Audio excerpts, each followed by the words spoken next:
이 시간 절름발이 인생에 주어진 축복이라는 제목으로 우리가 함께 하나님의 말씀 나누고자 합니다. 여러분은 사면초가를 경험한 적 있습니까?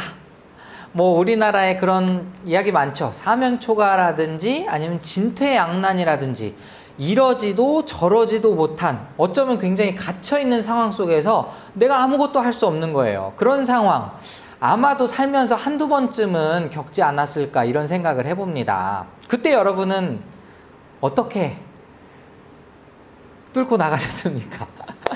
네, 사람마다 경험이 다 다를 거예요.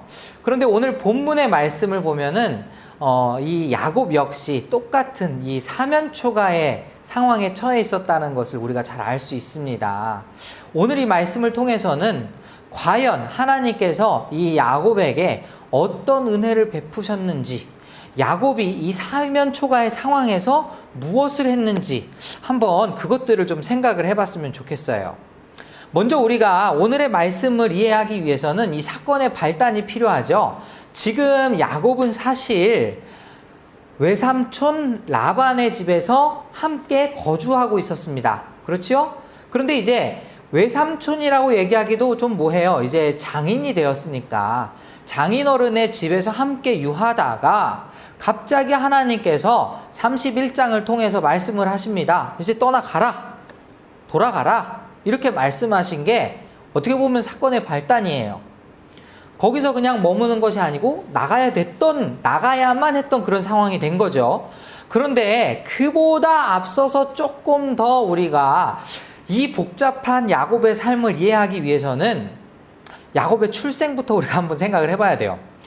야곱과 에서가 태중에 있을 때에 둘이 자꾸 싸우니까 이게 도대체 어떻게 된 일일까 고민을 하는 거예요. 그때 하나님께서 말씀하십니다. 태중에 두 민족이 있다. 그런데 큰 자가 작은 자를 섬기게 될 것이다. 작은 자는 강해질 것이다. 이런 말씀을 해요. 자, 그러면은 이것을 야곱의 아버지인 이삭이 알고 있었겠죠. 이삭과 리브가는 그 사실을 다 알고 있었을 거예요. 그런데 성경에서는 이삭이 누구를 더 좋아했다고 합니까? 에서를 더 좋아했다고 이야기하죠. 아니, 좋아하는 거야. 그럴 수 있다고 쳐요. 그런데 하나님께서 약속의 말씀을 주셨다면, 즉 이 말씀이 이제 하나님의 약속을 이어받을 자가 야곱이다라는 것을 미리 얘기를 했다라면은 이삭도 그것을 준비할 수 있어야 되는데 뭔가 조금 이상합니다. 우리 한번 말씀을 살펴보면 창세기 27장 1절 한번 보실까요? 창세기 27장 1절 보면 이삭이 나이가 많아 눈이 어두워 잘 보지 못하더니 맏아들 에서를 불러 이르되 내 아들아 하매 그가 이르되 내가 여기 있나이다 하니, 성경에서 눈이 어두워졌다라는 표현은요 어떤 걸 뜻하냐면 그 영적으로 어두워진 그것을 묘사할 때 이런 말을 씁니다.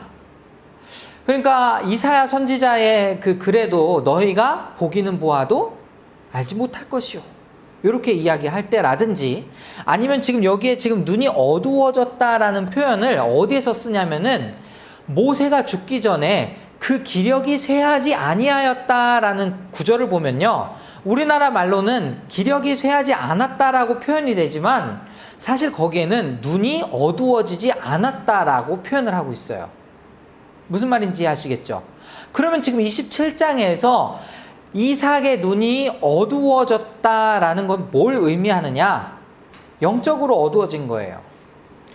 여러분, 우리가 지금 이삭이 굉장히 나이를 많이 먹어서 죽기 직전이다 이렇게 생각하기 쉽지만, 사실 여러분, 이삭은요 야곱이 돌아와서도 같이 얼마 동안 살았어요. 그럼 꽤 상당 시간 오래 산 거 아닙니까? 그렇죠? 그리고 사실 이삭의 삶 자체를 보면은 꽤 평탄한 삶을 살고 있었는데, 이 27장 1절을 보면은 성경에서는 이삭을 그렇게 긍정적으로 평가하고 있는 것 같진 않아요. 왜냐면은 지금 에서를 축복하고 싶다라고도 이야기할 수 있지만 어쩌면 먹고 싶은 거예요. 누가? 에서가 해주는 그 음식을 먹고 싶은 거예요. 음식에 눈이 멀어서 지금 내가 축복을 에서에게 해줘야겠다. 물론 이게 조금 과장된 해석일 수도 있지만 우리 에서의 삶을 또 볼까요? 팥죽 하나에 장자권을 팔았죠. 그거랑 비슷한 맥락으로 지금 이삭 역시 영적인 눈이 어두워졌다. 우리는 이렇게 생각해 볼 수가 있는 겁니다. 물론 우리는 이것이 계기로 돼서, 그죠? 네. 야곱은 또 그 전에 장자권을 뺏기도 했고, 형을 속여서 축복을 대신 받기도 했고, 그것이 여러 가지가 계기가 되어가지고, 지금, 뭐랄까, 야곱이 지금 그 사면초가에 처할 수밖에 없는 그 현실을 우리는 잘 알고 있죠. 어쨌든지 간에 야곱은 이 장인의 집에서 떠난 다음에, 그리고 어떻게 됐습니까? 뒤로 돌아가지 못하고, 지금 에서에게로 가지도 못하는 그런 상황이 되어버린 거예요. 그때 하나님께서는 사실은 이삭에게, 야곱에게 이 마하나임, 즉 한번 보실까요? 우리 32장 1절과 2절을 보면 제가 읽어드릴게요. 야곱이 길을 가는데 하나님의 사자들이 그를 만난지라 라고 시작하면서 사실 위로와 격려를 해줍니다. 하나님의 군대가 여기에서 그냥 환상 가운데 우연히 등장한 게 아니고 에서로부터 지금 보호해줄 병력을 보여준 거나 마찬가지인 거예요. 그래서 야곱이 뭐라고 고백하냐면 그들을 볼 때 이르기를 이는 하나님의 군대라 하고 그 땅 이름을 마하나임이라 하였더라 이렇게 이야기합니다. 그렇죠? 자, 그럼 우리 한번 또 생각을 해볼게요. 하나님은 어떤 분이실까? 하나님은 처음에 야곱이 이 아버지 이삭의 집을 떠나갈 때부터, 그러니까 야곱의 사다리가 등장하는 28장, 거기에서 그 땅을 뭐라고 불렀어요? 하나님의 집이라고 해서 베델이라고 이야기했죠. 거기서 하나님의 약속을 이미 받았어요. 내가 함께 할 것이다 라는 약속을 받았어요. 그렇다면 지금 이제 오늘 말씀은 그 약속의 성취가 되고 있는 이야기를 보여주고 있는 겁니다. 무슨 말인지 이해하셨어요? 그때는 약속을 해주셨어요. 그리고 진짜 함께 하시겠다, 지켜주시겠다라는 약속을 오늘 이 장에서 보여주는 거다 이 말입니다. 자, 그런데 지금 그 하나님의 군대를 봤음에도 불구하고 야곱의 마음이 어땠을까요? 마음이 든든해졌을까요? 사실 그러지 못했어요. 불안했습니다. 그래서 그 중간 사이의 내용을 보시면 아시겠지만 지금 그 무리를 또 두 대로 나누기도 하고, 그리고 형의 마음을 어떻게든 풀기 위해서 3번에 걸쳐서 이 에서를 맞이할 준비를 해요. 예물을 준비함으로써. 그런데 들려오는 소식은 무엇입니까? 에서가 400명을 거느리고 자기를 온다라는 얘기였거든요. 그러면은 야곱이 얼마나 그 마음에 불안함이 있었겠습니까? 더더군다나 또 불안했던 것, 그 요인을 하나 생각해 본다면 이 과정 속에서 하나님의 한마디도 없으신 거예요. 어쩌면 그것으로 인해서 그 마음이 더 불안감이 고조되었을 수도 있다. 우리는 이렇게 생각을 해볼 수 있습니다. 그런데 이제 오늘 본문의 말씀 보면은 22절에 밤에 일어나 두 아내와 두 여종과 11아들을 인도하여 야복나루를 건널세 그들을 인도하여 시내를 건너가게 하며 그의 소유도 건너가게 하고, 천천히 지금 등장인물이 하나씩 빠지고 있어요. 그렇죠? 두 대로 나누어졌다가 예물도 다 보내버리고 나와 가장 가까이 있는 가족들도 다 보내고 지금 이 야복나루 강가에서 혼자만 있는 상황이 됐어요. 자, 그런데 그 앞에 보면은 야곱이 기도를 합니다. 이 사면초가의 상황에서 기도를 한 게 있었어요. 그게 어디냐면 9절에서 12절까지의 내용이었거든요. 야곱이 이 기도를 한 것은 아까도 제가 이야기했던 것과 같이 베델의 하나님을 만났고 그때 그 약속을 기억했기 때문입니다. 그래서 지금 9절에서 12절까지는 마치 시편의 탄원시와도 같은 그런 형식을 갖고 있어요. 제가 읽어드리면서 설명을 드릴게요. 자, 9절 보면 야곱이 또 이르되 내 조부 아브라함의 하나님 내 아버지 이삭의 하나님 여호와여 주께서 전에 내게 명하시기를 내 고향 내 족속에게로 돌아가라 내가 내게 은혜를 베풀리라 하셨나이다. 자기 하나님이 누구신지 그대로 알고 있었고 그 하나님을 부릅니다. 그렇죠? 그리고 10절 나는 주께서 주의 종에게 베푸신 모든 은총과 모든 진실하심을 조금도 감당할 수 없사오나 내가 내 지팡이만 가지고 이 요단을 건넜더니 지금은 두 때가 이루었나이다. 여기에서 자신의 고백을 합니다. 그리고 11절 내가 주께 간구하오니 내 형의 손에서 에서의 손에서 나를 건져내시옵소서. 내가 그를 두려워함은 그가 와서 나와 내 처자들을 칠까 겁이 나기 때문입니다. 아주 솔직하게 자기의 마음을 이야기하고 청원해요. 하나님 도와주십시오. 그러면서 마지막 12절 주께서 말씀하시기를 내가 반드시 내게 은혜를 베풀어 내 씨로 바다에 셀 수 없는 모래와 같이 많게 하리라 하셨나이다. 지금 이 야곱의 기도를 보면은 사실 이 창세기에서 가장 긴 기도예요. 그리고 이 기도 내용을 보면은 하나님의 말씀에 근거해서 기도했다라는 것을 알 수 있죠.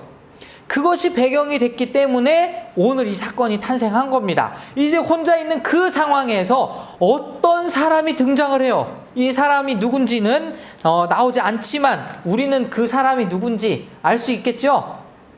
하나님으로 묘사가 되고 있는 어떤 한 천사입니다. 자, 이제 이 씨름 장면을 보면은 사실 이 씨름 자체가 좀 이해가 안 가는 건 있어요. 일단 우리가 야곱의 일생을 먼저 한번 생각해 보건대 야곱의 일생은 그 자체가 씨름하는 삶이었습니다. 뭐랑 씨름을 했을까요? 첫 번째, 장자권을 받기 위해서 에서와 씨름을 했습니다. 그리고 또 무슨 씨름이 있었나요? 이번에는 아버지의 축복을 받기 위해서 아버지께 거짓말함으로써 또 씨름을 했습니다. 그리고 쫓겨나서 라반의 집에서 그를 장인어른으로 모시면서 그의 재산을 뺏고자 또 씨름을 했어요.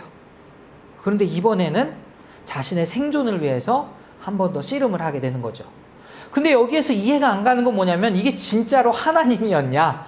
그리고 이게 진짜 씨름을 했냐? 우리가 얘기하는 그 씨름을 했냐? 아니면 영적으로 기도를 할 때 그것을 이제 우리가 정말 영적으로 씨름을 했다 이런 표현을 하잖아요. 여러분은 어떻게 생각하십니까? 이게 영적인 씨름이라고 생각하십니까? 아니면 진짜 씨름이라고 생각하십니까? 진짜 씨름? 근데 이 성경을 보면은 우리가 정말 말씀을 근거로 한번 생각을 해봐야 되잖아요. 최소한 이 씨름이 끝난 다음에 야곱이 자신의 환도뼈를 다쳤다고 이야기를 해요. 그죠?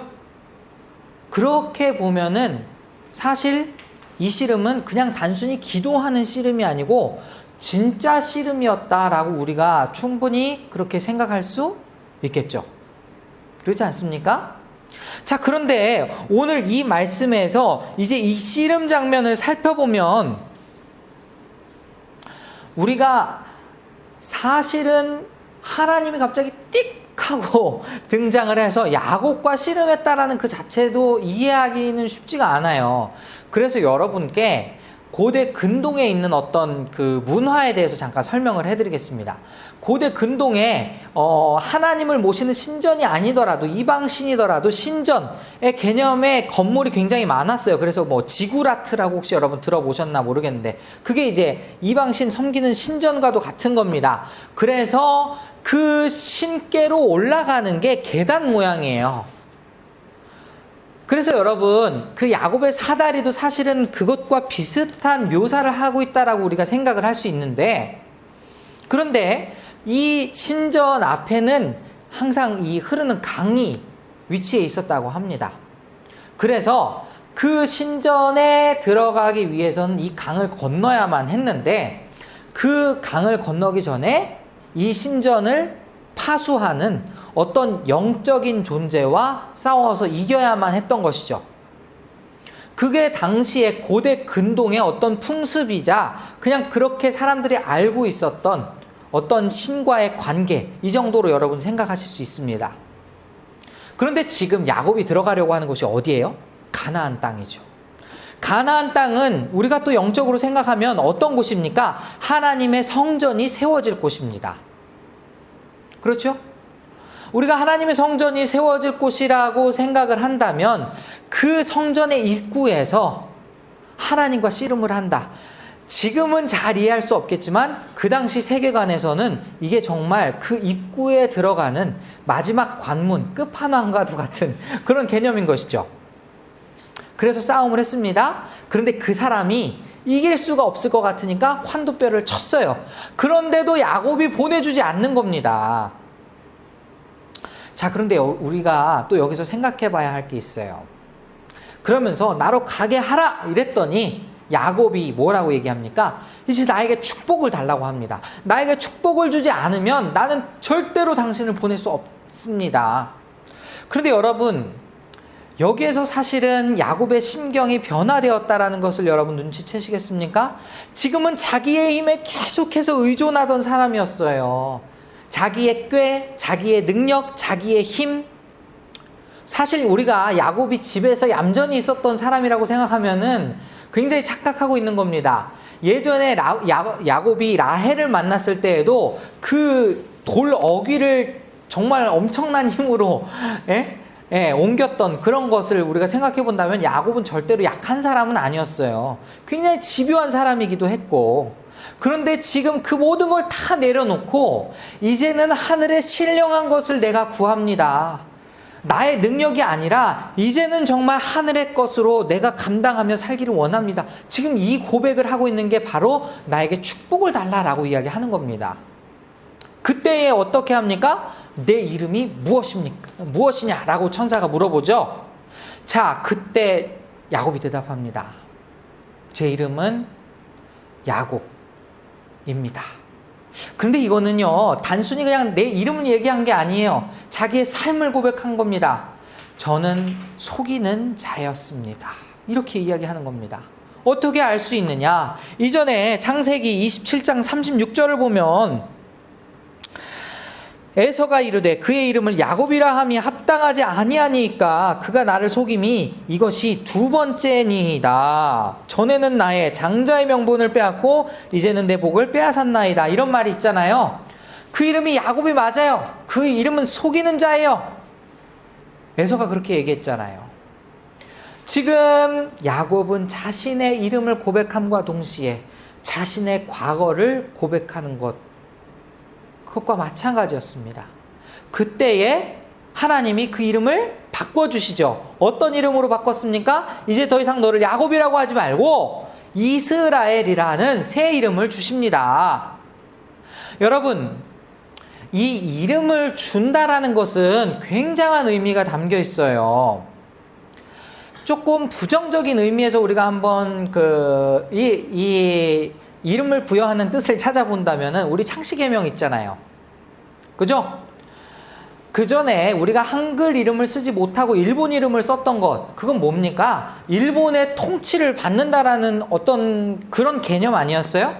그죠? 지금 야곱의 이름이 이스라엘로 바뀌었다라는 것은 하나님이 통치하신다라는 의미를 갖게 되는 거예요. 이제부터 그 삶을 하나님이 책임져 주신다라는 것과 똑같은 의미라는 겁니다.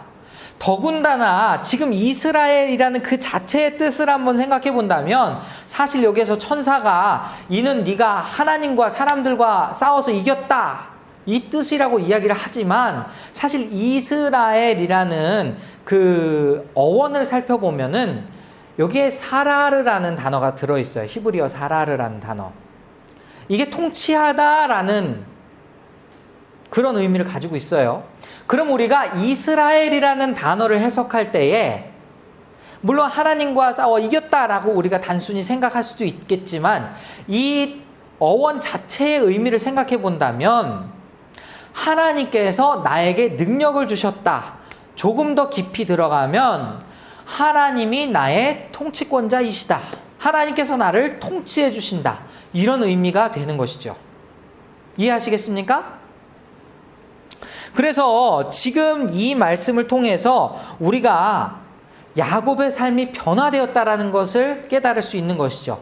이제 과거에 있었던 그 속이는 자의 이미지는 다 벗겨집니다. 이제 새롭게 하나님께서 부여하신 이스라엘, 하나님께서 직접 통치하시는 그 백성의 탄생이 여기서 시작이 된 거죠. 놀랍지 않습니까?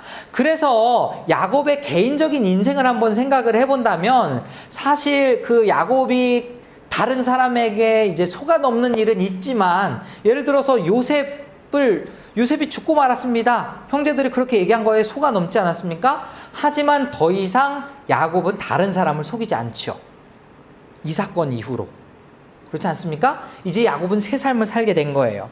그리고 결정적인 말씀, 그가 브니엘을 지날 때 31절 보니까 뭐라고 나와 있습니까?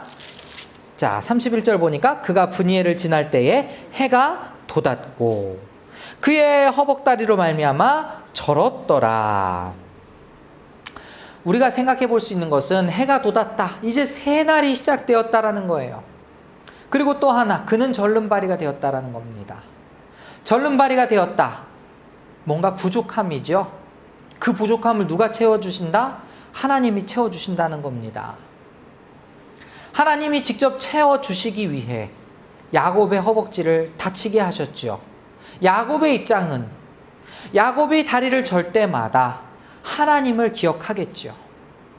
자, 그럼 오늘 우리 본문의 말씀을 한번 정리를 해볼까요? 저는 크게 두 가지 면에서 여러분에게 도전을 드리고 싶습니다.